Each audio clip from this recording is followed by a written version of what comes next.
coming out the jacket cause we're turning up the heat. I wanna see you clapping when you get about your seat. It's time to make it happen when we hit these streets. I'm coming in hot and I can't be beat. Watch out now.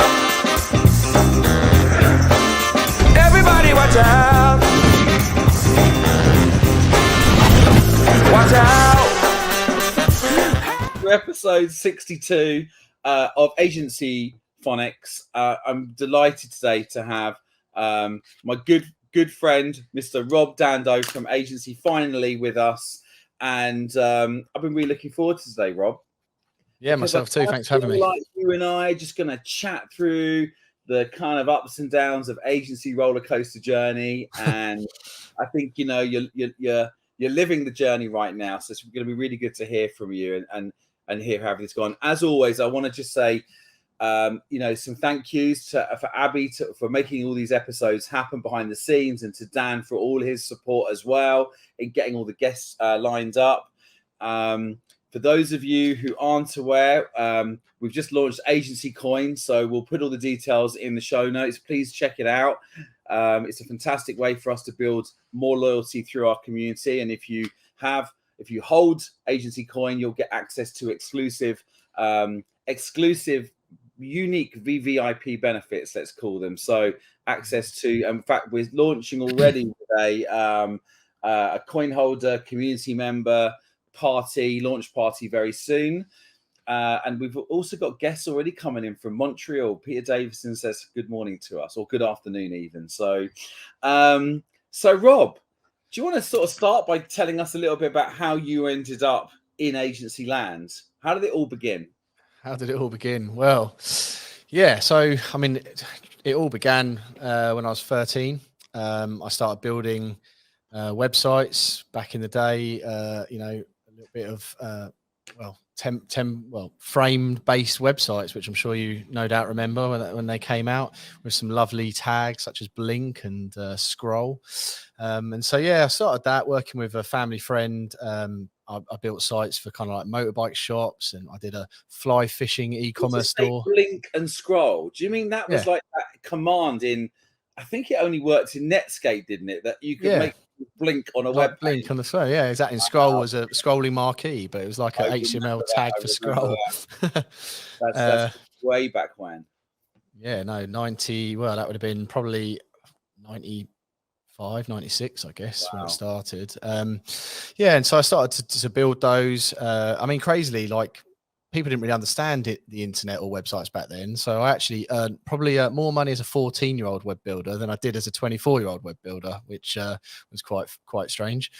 So from there, I kind of built that a little bit. At 16, I kind of registered the business like officially. I entered a Shell Livewire young entrepreneur competition of my granddad. Bless him. My granddad, like, been a very really powerful influence in my life. You know, he's not the same age as the Queen actually, and 2 weeks apart. But he's supported me through, given me lots of advice and support. Building on this journey. He said, "I think you should enter." I was like, "I'm just like a 16-year-old kid." Building some websites. I can't see how I did. I was successful to get through as a finalist for Kent, highly commended for my business plan, and the youngest ever entrant. So it kind of gave me the spark that actually maybe I could do all right and do these sorts of things. So I continued on, much to my teacher mum's admission that she desperately wanted me to go to university and do that educational route. But I knew from probably 13 really that entrepreneurial life was the one for me. I was always had something on the go, from rogue tuck shops in the school to fantasy football leagues where I basically just played championship manager and charged people. I've done all sorts of things. But my passion's been web. And that's a bit of a problem for our industry, that in a way, I think I've heard this quite a lot actually through other interviews, that often parents don't really see the creative world of advertising, marketing and technology as being almost like a professional career. It's like the sort of parents, want to see their kids take on professional routes, doctors, teachers, whatever it may well be, lawyers. Do you think that is a problem for our industry? Do you think there's more that we should be doing to try and professionalize and make our industry more credible? Yeah, I think so. I think particularly even today, you know, website design or development, it's not really ever been formalized in our whole lifetime. I mean, if you probably remember, you know, there was like the HTML Writers Guild and, you know, those sorts of rogue organizations where you get a little tiny badge to put at the bottom of your site, but there's nothing been formal. And I think, you know, people that aren't that way inclined or don't see the bigger picture potentially, they're worried. You know, it's my mum at the end of the day, she's a teacher, she wants me to do well. I mean, look, now she's absolutely fine and like looks back and can kind of see the benefits, but you know, that's taken 20 years of her to follow the journey, and I believed in it all the way along. But yeah, I do think it's a problem, and I think it's something that I've always tried to do. So I like to go back to schools and give talks, you know, and say, look, there are other paths. It doesn't always have to be traditional. I just think education, you know, probably going a bit off topic, but education in my mind is a bit too structured for teaching people to answer a test, and that's not what it is. So when I interview people, when I want to employ people, I want to find the spark within them, the problem solvers and the creative thinkers, and those that do think differently and challenge and be willing to do that. And yeah, I think as a community, as a collective, we should try and work to push that and support schools, support young people, especially in this remote world. You know, everybody's now more often they're going to be separated. You know, how are the next generation of people going to get that spark if they can't come and do work experience? I mean, we still run an active work experience program here. We had somebody in last week, you know, doing some design work with our designers, and you know, it's something that I really truly believe in and try and support. Even virtually, we go to schools to do talks, we go to careers fairs, and yeah, I think we need to push it because look, it's an amazing industry once you're in it, as you'll attest to, and all the other agency owners. You know, so probably a bit crazy sometimes, but you know, I'm 20 plus years, you yourself the same, you know, so it can't be that bad. No, exactly. It's not. So sorry, I interrupted your story, but I think it is a really important point to address. And I love the fact that you have already said that, you know, you're going back to schools and you're explaining that to them. And it's funny because I've recently done something similar myself as well. And I think because there are a lot of people at school who are more creative, as you say, or they may be more technology focused, and they just don't fit the normal mold of being academic. And actually it's important. And I met two young agency owners the other day at a dinner I hosted, and they were explaining to me that they never knew that this whole world existed. Yeah. And it wasn't until they kind of like, you know, came out of education and started to realize that there's a whole new area of creativity that they could actually apply what, you know, they knew to be able to help brands, certain types of sports brands with their marketing. So I think it's But I think it's about helping the teachers as well. So we've actually created a guide, you know, a magazine, about a 10-page magazine that we give to the teachers and students and relate it. So actually we've got one of our content writers was a teacher, and he switched careers. So he was a media studies teacher, and he wanted a career change, and he's come and work for us. And I could see the transferable skills in him for this business. And what he did when I last went to careers fair was he's obviously had his eyes open by working in an agency, but he could relate that back to the educational side. So we've created this kind of cool magazine, which is like, you know, if you're into these subjects, these jobs could be good for you. And we've kind of turned this whole thing around. And so, because, you know, even in agencies, you know, we need finance people, we need, you know, HR people. So you need all those other disciplines you know, you might be thinking, I'm going to go do accountancy, and people think, traditional accountancy routes or big firms. But actually, you know, agencies need accountants or good financial people, probably earlier in their journey than ever before. And so, like, why can't we encourage people to say, look, you can do this job and still be in a cool setting, if you like? Yeah.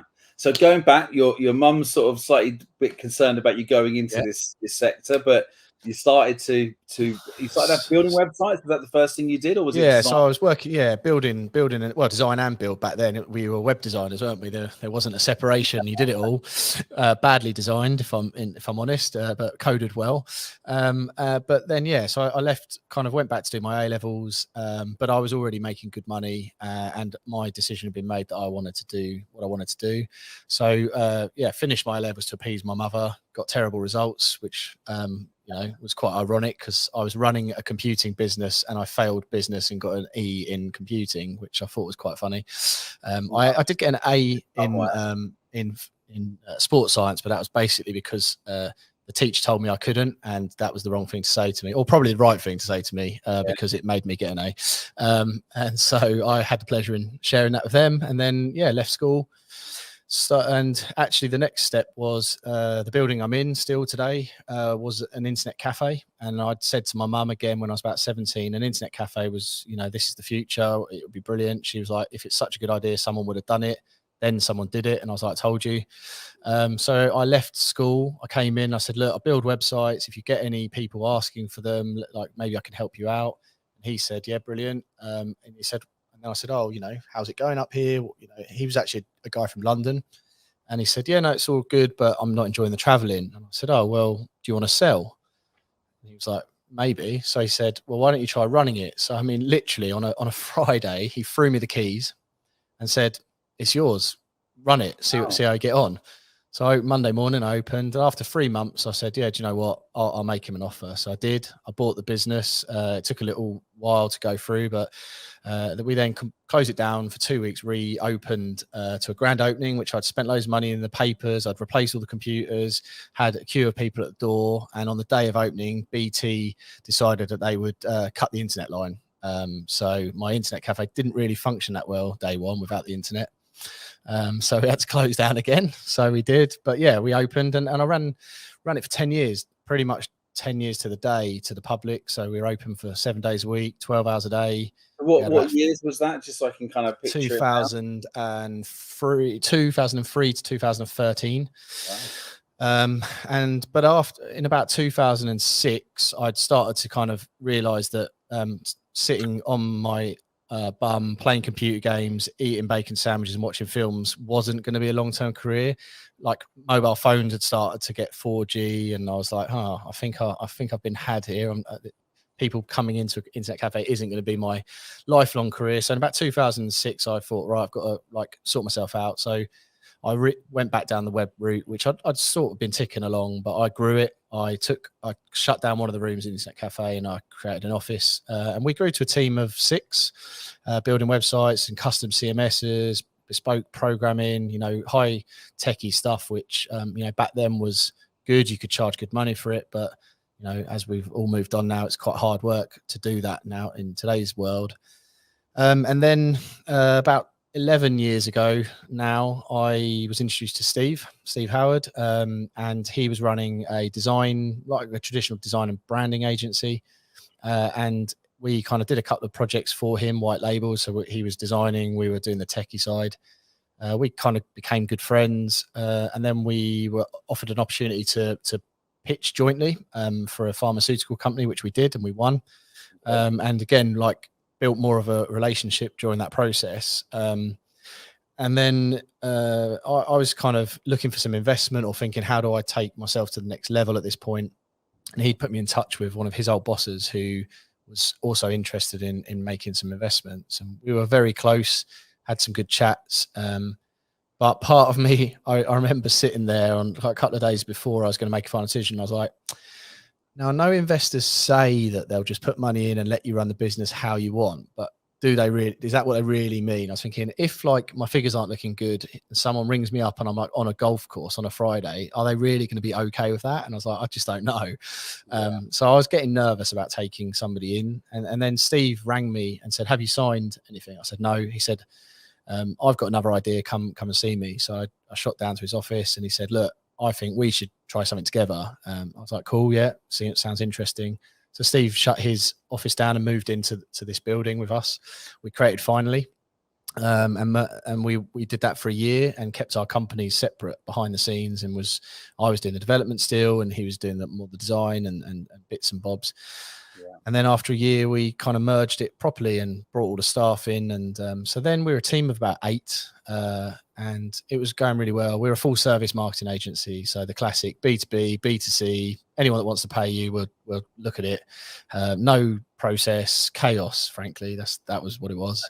But we did well. We doubled the business 3 years in a row. We reached, about 1.3 million. We were up to 28 staff, and we're kind of fumbling along, if I'm honest, but deep down thinking, I was thinking, is this right? Like, is this how it works? You know, kind of sometimes you look out and you look at other agencies, you think, oh, they're absolutely smashing it. Like, we're not. And then to be the truth of it, and no plug, is I came across your book. I read it, and that gave me some answers. It looks like you haven't read it though, looking at that one. It's up there. There you go. Look. Somewhere like Pride of place. Yeah, and it gave me answers to some questions that I've been asking myself for a couple of years, you know, and helped me to realize that actually, you know, firstly, I assumed that like every agency was like turning over millions, and I was like struggling, and obviously, you know, that isn't the case, and you know, that gave me some clarity there, and you know, it was kind of interesting. So COVID then hit, and as we'll all attest, you know, it was interesting times. We took that opportunity to fire our biggest client, who was probably about, I hope Pete's not listening, but about 40% of our revenue at the time. So it was a major thing to do, quite a gamble, but thankfully fired them without naming who they were, you know. It just wasn't working. The relationship wasn't there. The kind of pressures that we were under to deliver constantly, but never given time to actually, you know, see it through, frankly. And when you actually looked at the financials, 40% turnover, 0 profit, you know, classical, that Pete and Mark will, you know, write home about. You know, it's a vanity metric. It was nice at the top. It was keeping people employed. Yes, it was, but it wasn't helping the business.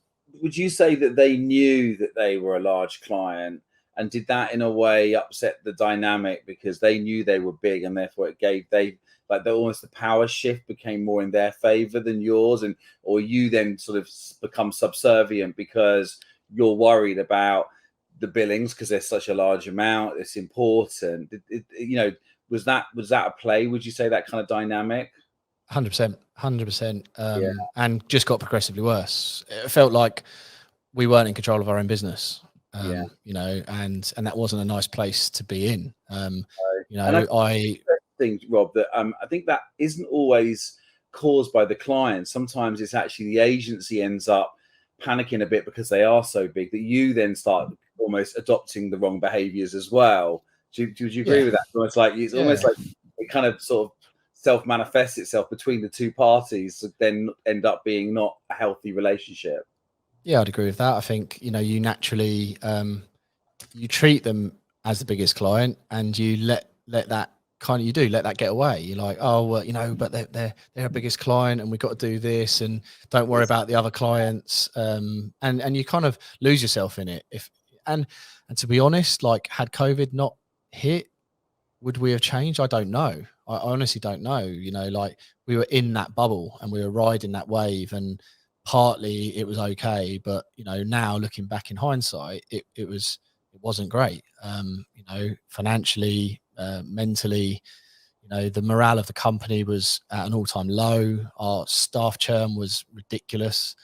It wasn't a nice place to be. And you know, that's a sad thing to admit, and a sad thing to look back on and think, actually, that's not why I built a business. That's not why I wanted to be in business. You know, I want to be running a business that's delivers for clients primarily, and that's my number one. I've always been client focused, but also I want my staff and everyone associated to the business, suppliers and contractors, whatever, to enjoy doing the work and enjoy the kind of reaps the rewards. But when there are bad times, you know, also be a strong team unit that stick together and get you through those times. Which kind of brings me to where I guess today's journey, which is unfortunately a very bad time, which was, you know, last July, Steve very sadly caught COVID, and he suffered a huge stroke, a very, very serious stroke that, you know, knocked him out immediately. He was in hospital for 3.5 months at King's, and then transferred back down to Kent. And you know, he's fighting a battle each and every day to improve, which, you know, I'm pleased to say he is daily making progress. You know, he's beating the expectations of the doctors in terms of they didn't think he was going to walk or talk or anything, you know, and he's making that progress now, which is amazing. But it was another huge change to the business. You know, I had to deal with that, which was probably the hardest thing I've ever had to do, which was walking into the business on the Monday morning, calling a staff meeting, firstly having to act normal for the people that were in the building because I didn't want them to know anything ahead of everybody knowing. So like just getting on with things for an hour before 10 o'clock hit. And I had a call with the whole team, which I got through in about 96% of before I broke down in tears. So I was pretty proud of myself. But yeah, having to announce that, then having to ring key clients, suppliers, and just explain what happened. And then kind of hoping that you'd built a strong enough relationship and business that they were going to support the business and the team and me, you know, because it was going to be a huge change for me. I was going from effectively, yes, I'd run a company when I was younger for 10, 12 years, but you know, the previous 8-10 years I'd been in partnership and we'd been together, we'd made decisions together, we had someone to bounce things off of. We didn't always agree, fair enough, but you know, we got there. But fundamentally Steve was kind of leading on that role and I was kind of more sales and marketing, and to come back to kind of effectively the whole decisions back on my shoulders. Plus I had to deal with the fallout of that situation, which was, you know, financial. It was, you know, unfortunately stuff that happened to me legally that we had to do with the company. And, you know, it's been quite a shift. And yeah, like having just sort of felt like you were getting off of COVID, that was another like massive blow really. But you know, thankfully sitting here today, Steve's recovering as best as possible and wish him, you know, the best every single day. And we as a business have we stepped up. I think, you know, we started working with yourself and Pete. That was a decision I took, you know, to support me really and kind of help me to, I think more than anything, just give me some clarity. You know, I'm not afraid to make a decision, never have been, but you know, sometimes it's nice just to know that, get some advice and go, do you know what where you're thinking is good or actually Rob, you're miles away, like, you know, wind your neck back in. Now I had that sports science teacher thing. I've got some great ways to get the best out of you. Yeah. I just got not hitting those. So what are those activity levels? You couldn't possibly do that, Rob. Well, you couldn't do that, and then that was trying to prove us wrong. So yeah. Well, I think, you know, we've got to know each other, haven't we? Really, you know, not as well, and hopefully as we develop our relationship, we'll know each other even more. But I think already there's similarities, and you can see bits of each other. You know, the book that you told me to read, Driven on holiday. You know, it was weird, isn't it? You know, like that is how you're wired, and you can see that in the people that are wired the same as you. And you know, it's good to have, you know, that support around you. I mean, and I'm so grateful for my team, because they've supported me. Charlotte, Julie, the rest of the, you know, Amber, the senior sort of team, plus everybody. You know, I've got people in the business. Like Charlie's coming up to 10 years, Rob's coming up to like 9 years. You know, so people have been around and. You know, like the cliche, isn't it? Agencies are family, and you know, but we really are, and we got through that. How a family would get through that, and they supported me because, you know, arguably that could have been the end of it. You know, I thought COVID would have been the end of it. You know, those first 4 phone calls where you lost, you know, half your business, 20 years of work, that was hard. And I thought that was hard until I took the call from Steve's wife. And that, without doubt, was the hardest thing that I've ever had to take, and wouldn't wish it on anybody. What I would advise off the back of that is, for any agency owners listening, please make sure you've got key man insurance in place and other insurances in place. Like you can't, you know, I see the comment there from Joy, you know, you can't predict what's going to happen. You just can't. We never predicted that. We laughed about the fact that we were both so young and it would be fine, but the reality is it wasn't. And go and get insurance. But yeah, you know, it's put us to where we are. We kind of super focused, lasered in on where we want to be in a sector. And frankly, I think we're doing really well. You know, you see, but we're growing. You know, we're kind of. You know, I'm in a bit of a privileged position with this interview because I don't get to work with everyone. I get to work with you, and I kind of see what you've done very well. And I think, first of all, I think there's a few things that you've said which I think are really important for people out there to understand. You know, you talked about before you read the book, thinking that everyone had a big successful agency. Well, I still say this to people every single day, and I think they're still surprised that in the UK, it's something like only 3% of businesses get to 1 million in revenue. Now, agencies, it's only 1%. because agency business, from what I've observed, they're very, very hard to get to the first million.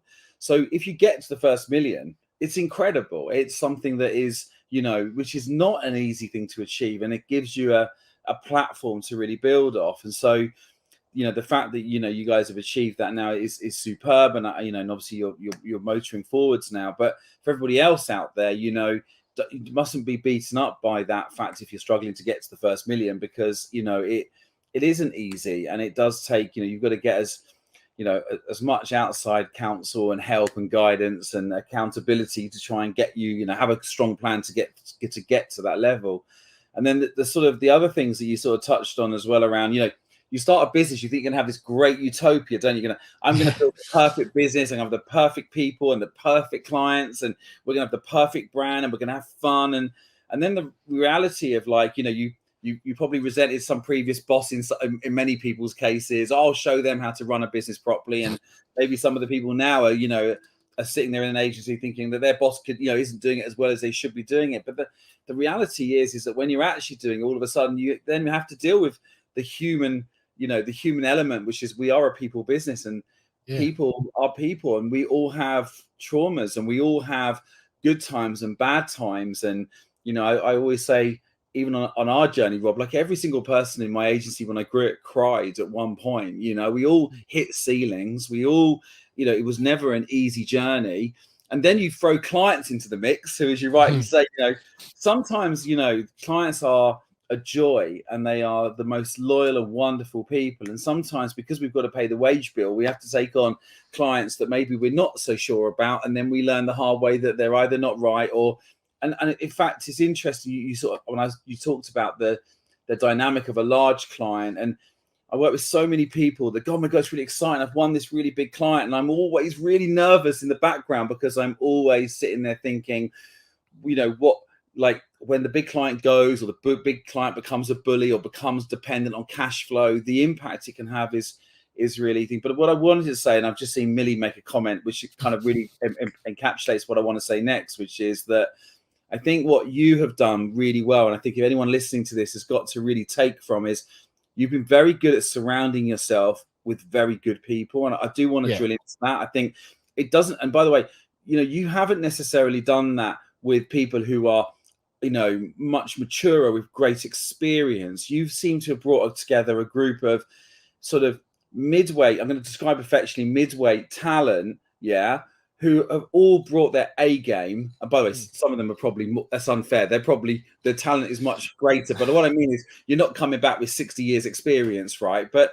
actually, you managed to get this team around you of complementary skills and attributes and talent. And they all, they all believe in you and the vision, and you've got them all supporting you. And I've got to say, I haven't seen an example recently of, I remember reading Richard Branson's book, Screw It, Let's Do It, where he said the same thing about, as a business owner, as an entrepreneur, you've got to build the talent pool around you. And I think you've done that really well. And I think, Millie's made a comment there. Millie is very young, but she's an A player, and she's bringing her A game to marketing for your business. And it's a joy to watch that. And in terms of, we even referenced you yesterday, funnily enough, we were talking about from Julie from finance support, how, agencies aren't difficult. A lot of finance people and agencies aren't able to deal with that kind of, the harsh reality of a gritty business with clients, and projects trying to work and cash flow. But yet you've got people who've got that reality check. So what's your secret, Rob? That's my question to you today. In finding, because firstly, thank you for the kind words. I mean, it really matters to me, and I'm quite an emotional person. I try my best to hold it back, but the team here have seen me at my best and at my worst. But I'm a heart and a sleeve guy, and I genuinely want to do the best for them, and and bring people through a journey. Julie, as you mentioned, Julie was a PA for her life. That when she left that business, she came into our business to effectively be a kind of sort of PA / studio manager. That was where her role began. And then we just saw more in her. And firstly, she went on a HR course that we paid for. She did all the HR. She started looking after the people. She had a natural connection with people as well. So it was great. And to be fair to, she won't like this part, but she was effectively one of the older ones. She was, you know, a couple of years older than me, and until Steve left, you know, we were, you know, in our late 30s, we were the oldest. You know, so the average age of the business has been like 22 for like 10 years, because we bring in younger talent as well. But I think the truth of it is, when we hire, it's a cliche, but we genuinely we hire the person primarily. I would say in my mindset, when I'm interviewing someone, I'm like, it's like 80% them, 10% they've got an education to a degree, that, like, not a literal degree, but, you know, and then 10%, you know, can they do the job?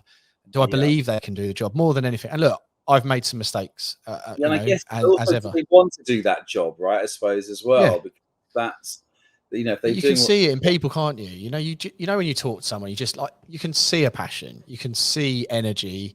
Millie, you know, not to embarrass her, but Millie is an absolute classic example of that. Millie came in to work for us as a bit of an summer internship while she was doing a law degree. Millie ended up with a first-class distinction law degree from Kent, which is a pretty decent university for law. She could have gone on to do anything with that degree. But while she was here working, you know, I just realized this is someone that I need in my business. Like, she is incredible. And she was doing everything. You know, she'd come in and she was account managing, she was doing event stuff, you know, she was doing a bit of marketing. And you know, sadly, through COVID, we couldn't keep Millie on. She went off, and I didn't know, she went to work in a school and do some bits there, and then landed in a client in a place in London, who then became our client because Millie became marketing manager and said, I know a really good agency, and that was us, thankfully. So we helped them out, and then I was thinking, what do I want to do? How do I want to change things up? And I wanted to bring in a marketing manager. I'd wanted to do it before, but it hadn't kind of been agreed. We'd been doing our own marketing using the whole talent pool, which, you know, I wasn't sure was right. And, you know, now looking back, kind of it wasn't right. Now we've got one person focused on it. And the problem with getting your own team to do the marketing is that the client always takes priority, right? So if the 100%. Client work comes in, the team ends up not doing the marketing. So it's, and you say it, don't you? Every meeting, like, no, it won't happen. We're prioritizing. Yeah. We're treating us like our biggest client. We said it. We allocated the budget for it in that same respect. But fundamentally, when it came down to it, if there was something that had to move in the schedule, it was always our stuff, and it was frustrating. So yeah, you know, I wanted to get you know, Millie back, and I reached out to her, and she wanted to come back. And as marketing manager, and she's been incredible for the last, you know, almost year that she's been back, taking on that marketing manager role and taking us to the next level. And again, just part of the support network, but being able to bring people back into the business because you know how good they are is a great thing. We're rehiring a designer as well now that's worked for us previously. And so I think, you know, you say the secret, I think there's a secret. I think the truth is just really try and get the right people. And yes, every now and then you will get it wrong. And it's either we didn't get that right in interview, or it hasn't worked out from their side. And, you know, look, not everyone's going to like me, not everyone's going to like the style. That's fine. But, you know, if we can get it right 80% of the time, I'll take it. You know, and so far so good. It's interesting when you said then about, you know, the people, it's less so maybe the qualifications and maybe even sometimes the experience. You know, obviously it counts, but sometimes it may not count. And I always had Rob, I had a similar thing because I'd failed school and didn't have any qualifications. I was always like, I'm going to make sure that I always give people the opportunity that they need, rather than, you know, just gifting people with the right qualifications. I'll never be biased.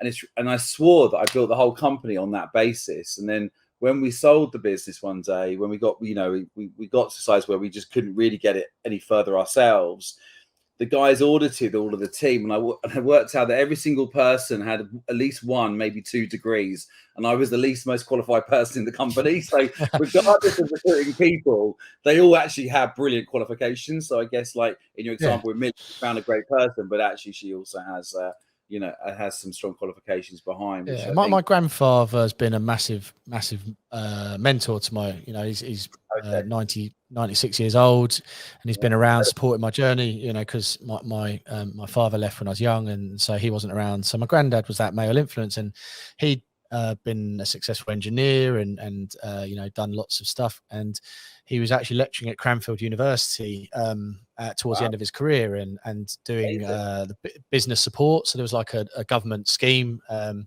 remember what it's called now, but all around the country where people like him went into business to help them, and the government was paying. And you know, some of the stuff he told me and taught me that I still, you know, but the one on people was just, he always said, just hire better people than you. He said, just keep hiring better people than you and you'll have a great business. And that's what I've tried to do, you know, because it works. You know, I'd like to think that I bring something to the business, clearly, you know, but actually what you want to do is just surround yourself with incredible people. And that's what we've got here.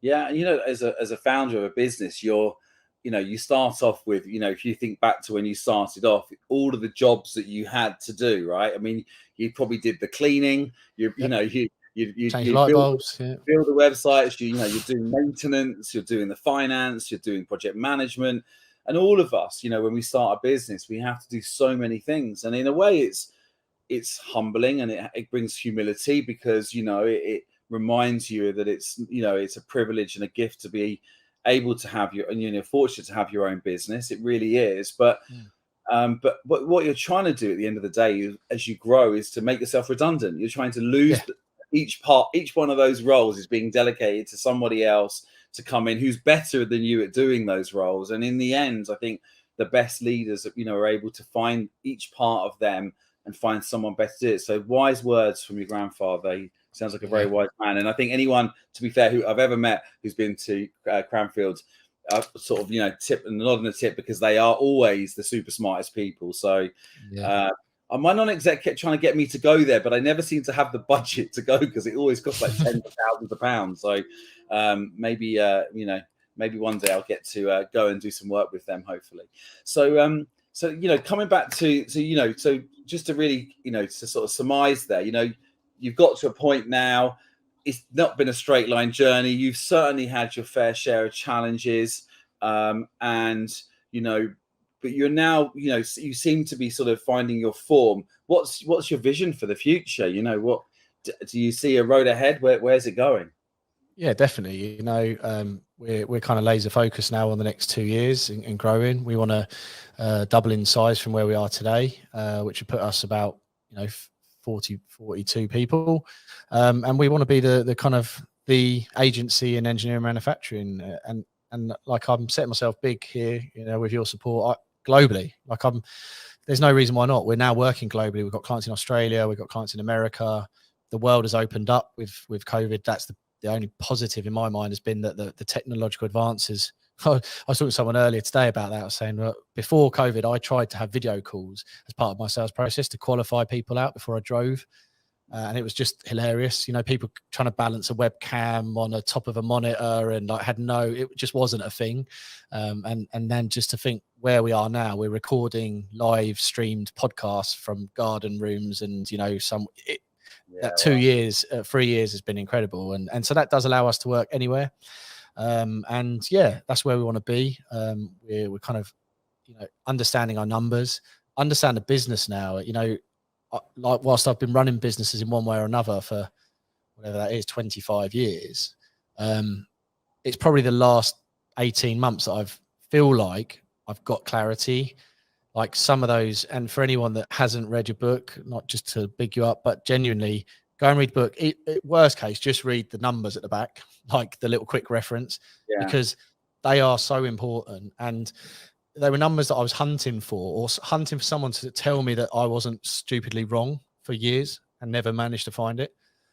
So, you know, that is important. And I love Pete's. It makes me laugh, because in that book, there are so many nuggets that, you know, for whatever the price is, I think a Kindle $9.99, although someone did say it wasn't worth the $9.99, but I mean, but generally speaking, you know, most people, you know, to spend whatever 20, 30 pounds just to get one good piece of information that can help your agency, it's got to be a great investment. I mean, I you know, you don't write a book to make money. We certainly never made any money writing that book, but the blood, sweat, and toil and tears and information we shared wasn't stuff that we thought, Pete and I, it was just stuff that we'd seen time and time again. And you probably see it in your world.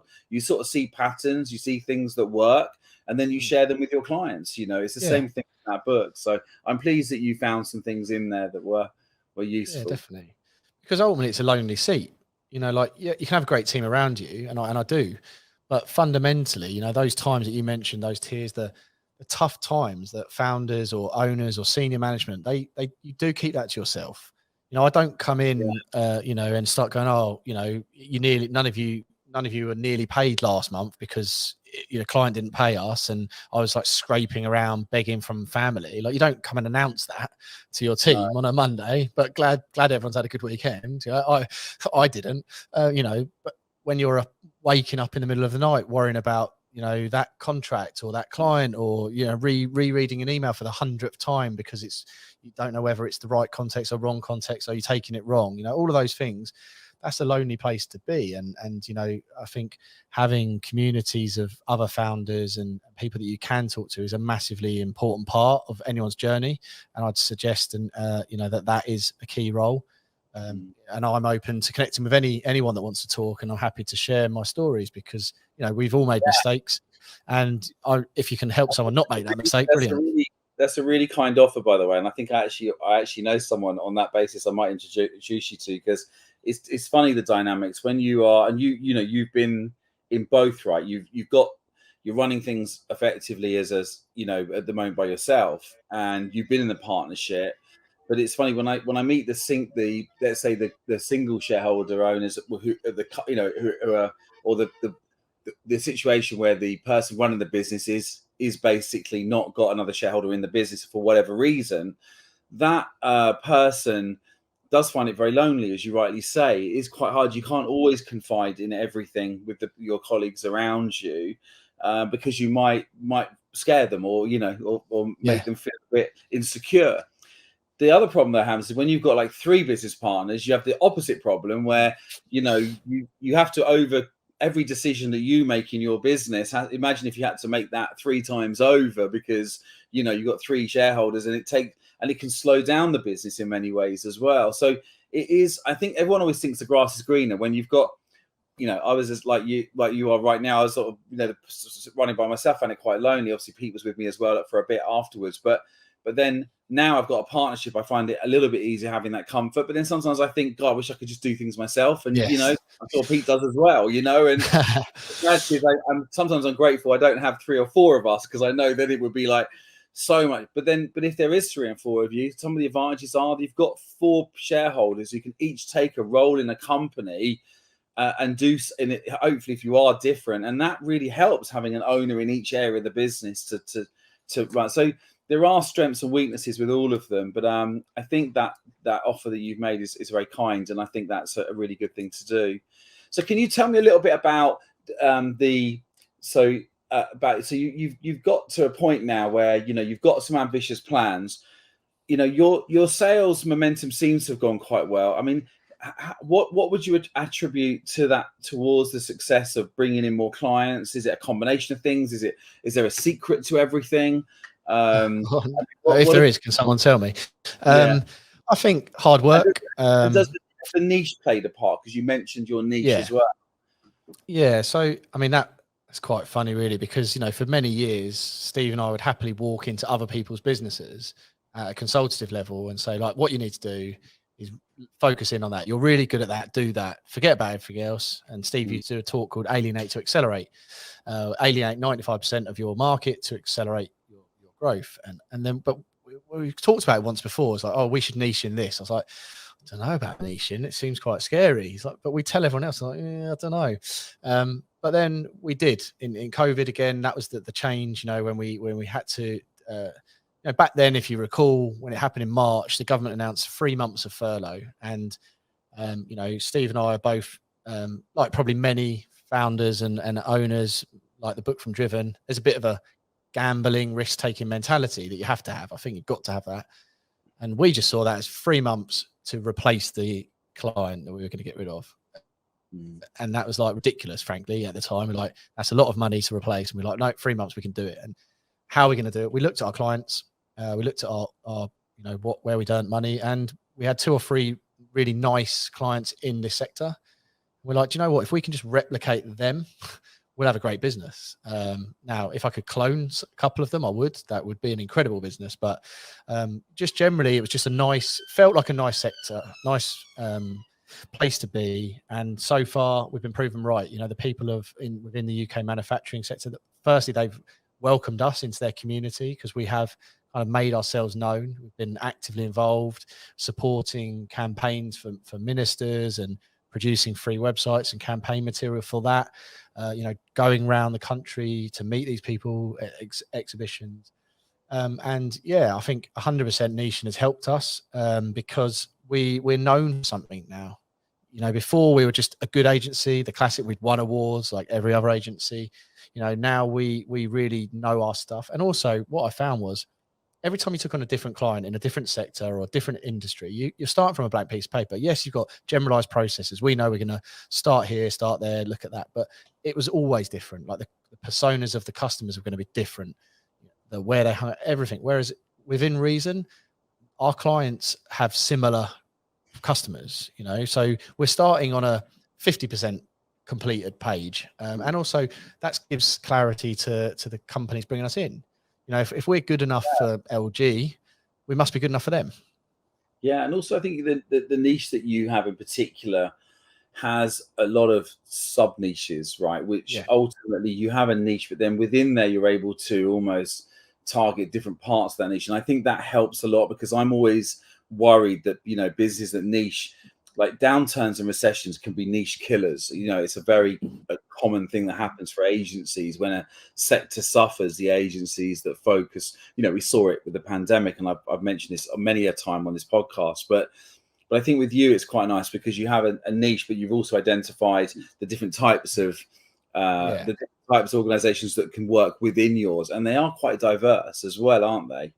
Yeah, definitely. I mean, you know, you take aerospace. Niche. Yeah, go on, as an example. Yeah. So aerospace is an example, you know, it's quite specific, but actually when you start opening it up, the companies that are involved in aerospace is massive.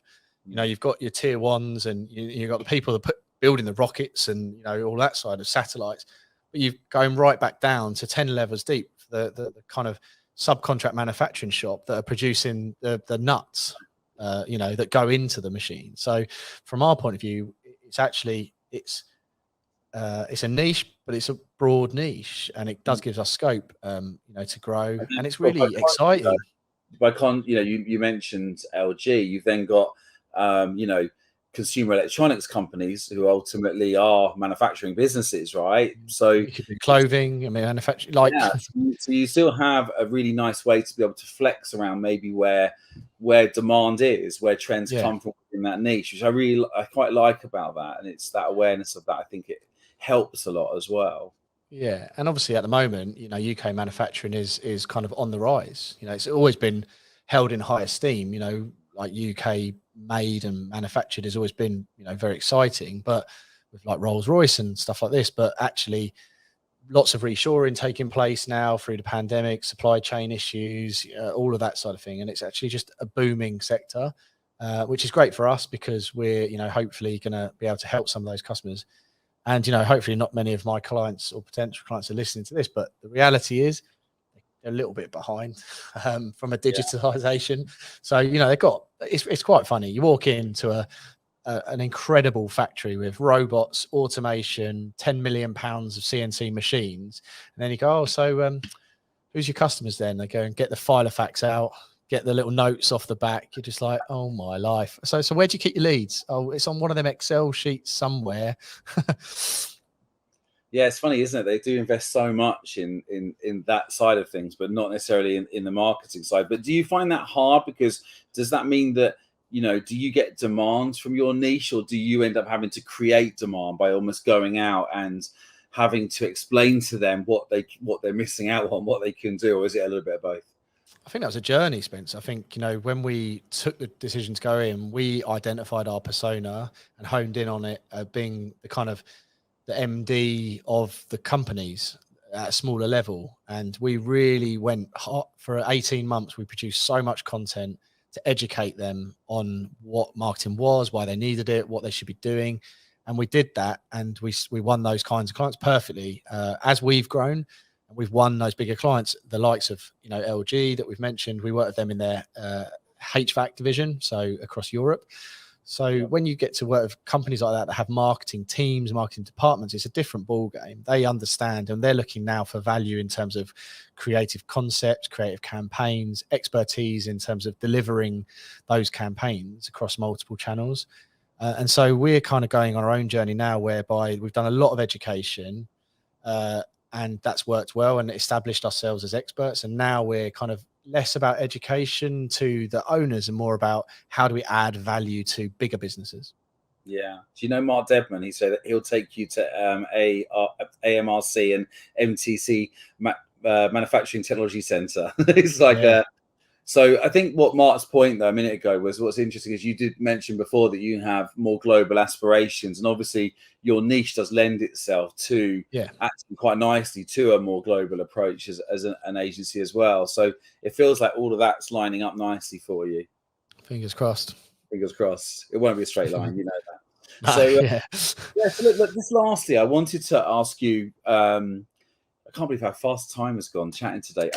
I wanted to sort of ask you, like, you know, what other lessons would you, now that you've got to this, you know, your first sort of, I guess, landmark stage in your growth journey, what is there any pearls of wisdom? Is there anything you would share to anybody else listening who's earlier stage on the journey? Or what are the big sort of big fundamentals, I guess, of lessons you've learned so far? I mean, we've obviously talked at length about one of them, which is about hiring the right people. And also hiring at the right time. I think that is quite crucial. I think previously we were hiring maybe behind the curve instead of ahead of the curve. And I'm now a massive believer in trying to be ahead of the curve. I know you guys talked about, you know, always be hiring. And that's because that's true. Firstly, as we're all aware, recruiting right now is very hard. And, you know, takes the time. And then you've got serve notice periods. And if you're only aware that you're going to need somebody, when you need them, you're 2-3 months late. So we're very much about you know, looking ahead, trying as best as possible to forecast at least 3 to 4 months ahead in resourcing, so we can identify, look, there's going to be a problem there, let's start hiring. And so that is definitely one thing, because we grew very fast before, went from 12 people to 24 people in 8 months, but it wasn't done as well as it should have been done. And, you know, now we've learned from that. And so hire at the right time and the right people. I mean, Pete always calls it building a talent pipeline now. It's funny, we used to talk about sales pipelines. I think we talk as much today about talent pipeline. I think we always, in the book, we always talked about always be recruiting for, you know, like reverse engineer your business, look at where you're going next and try and identify those roles you need. But I do think there's a fine line between hiring ahead and hiring behind. You've got to get it right, because you don't want to carry too much headcount and not have the, you know, we do run fine margins, us agencies, between, you know, our wage costs and our margin is very slim. And so if we have too many people, we don't make money, right? Or we lose money. And if we have too little, then the team are stretched. And but it's interesting that you're seeing that now. I think it's not uncommon now. I think people are quite happy to almost take a calculated risk with certain people now to bring them in at the right point, because, you know, as you say, it can be hard to retrospectively find someone if they leave or if you develop a new service. So definitely, good bit of advice. I think the next thing I'd say, another one from my granddad, and he always told me to count the cash on a Friday. You're gonna have to write a book. Well, he's written about 4. Granddad taught me. I think that's the book, Rob. But count the cash on a Friday. And he always used to drum that into me. And I used to do that. As a business. I used to follow my money, and I stopped. And again, you know, working with you guys, that came back in, is like running a 12-week cash flow forecast, or, you know, basically as far. And again, it's been game changing. You know, it's something Julie and I look at every Monday morning now. And it's from kind of my perspective, it's a massive stress reliever, or at least, well, even if it's negative, okay. What you have is actual clarity on when there looks like there could be a problem and time to deal with it. What I've had in the past is basically on a Friday, you look in the bank, you're like, we've got a problem. And you've got no time to deal with it. Whereas, you know, when you can go, well, it looks like we might have an issue in 7 weeks, you've got 6 weeks to think how you're going to solve that issue. and you use all the tactics around, talking to suppliers, can you move payments, can you, whatever it might be, but you're not like putting yourself under that immense pressure on the day. Yeah. So I was just glancing quickly because Joy's just saying she's going, but she's left some lovely comments along the way. Yeah, and thanks, so Joy. validated. Some great advice from your granddad as well. So thanks, Joy, for all your engagement on that side of things. I'm genuinely serious now. I think you need to write a book. but I think the cash flow point is really important. I think it's also very topical. I would say in the last, sort of month or so, it's almost become the number one, sort of item on our agendas really generally, which is, as we go into to an uncertain territory that we've got with the economy the way it is at the moment, uncertain times, he is right. You've got to have a good grip of your cash flow. And when you said count the cash on a Friday, I was imagining going down the cash point, we'll draw table and count it all. But I think, having that once, and it is the thing that helps you sleep at night as an agency owner, doesn't it? I mean, you and I both know the cash is the one thing that can keep you up. But I think, I think right now it's a good reminder to everyone listening, create your cash flow document, give yourself some time once a week to look at it and understand where you're at and get a 12 to 16 week forecast because of where your cash is at, because it's easier to fix something, isn't it? When it's easier to fix a cash problem when you haven't got the problem than you have in 16 weeks almost. Like you can plan ahead, because when you really need to get money, it's very hard to get it. And when you don't need, it's a lot easier. So I think that's very timely advice now. Anything else? Have I dragged everything out of you? No, I think, just to sort of wrap up really, and it's kind of surround yourself with people that can help, and don't be afraid to ask. I think I was naive a little bit when I was younger, because I was sitting there thinking, I was struggling, but I also slightly didn't want to admit that, I think, to people, because from the outside world, you run your own business, you got a nice car, or you go to all these things, or you can have time off whenever you want. And to a degree, people can do that. And the underlying facts might not be quite the same. But I think surrounding yourself with good advice and being able to trust what that is and take it is again proved invaluable. People that have been there, done that, and worn the t-shirt, and hopefully now that's a position that I'm in. Yes, I'm still young. Hopefully you can all see that. A few stress lines, obviously, but I have been doing this 25 years in one way or another, and that's a lot of experience for someone of my age. A lot of stress, but I think I'd like to help people, and I think I've got people, yourself and my grandfather and a few others, that that they're there to answer, and they're supporting you on that journey, which is key. It is interesting, and I think it's funny because I think there's a lot of people who won't ask for help, who feel it's some kind of failing. But I also want to kind of just say that at the end of the day, Rob, right? It's your business. You're running it. You just come to us with your plans and say, here's my ambition, here's my plan. And Pete and I, all we really do is go, well, that looks like a solid plan. We might say, have you thought about a couple of things? We might share with you stuff we've seen elsewhere. But ultimately, our job is just to keep, people on track to get to the growth and success they're looking to achieve. And it's just, keeping that. Like all of us, when we run a business, we almost need a boss, don't we, sometimes? Because otherwise, we'll just go at our own pace because we're in charge. We set a business up not to have a boss. But sometimes it's just good to have some discipline around, and actually out of respect, really, for everyone else in the organization, because their careers and their salaries, their futures hanging on you as well. So I think, I think it's interesting, you raise that. And I've seen it a lot recently where I've seen people that, that our consulting practice could definitely help, but they'll never reach out because they feel like it's a sense of failure if they do it. But I think also they maybe misunderstand that it's not, no one's coming in to run their business for them, right? You've still got to do all the hard work. You've got to run it. It's just having someone to almost help you validate is probably the best way. Yeah, I think I'd say accountability and validation. That's the key. Yeah, exactly. Yeah.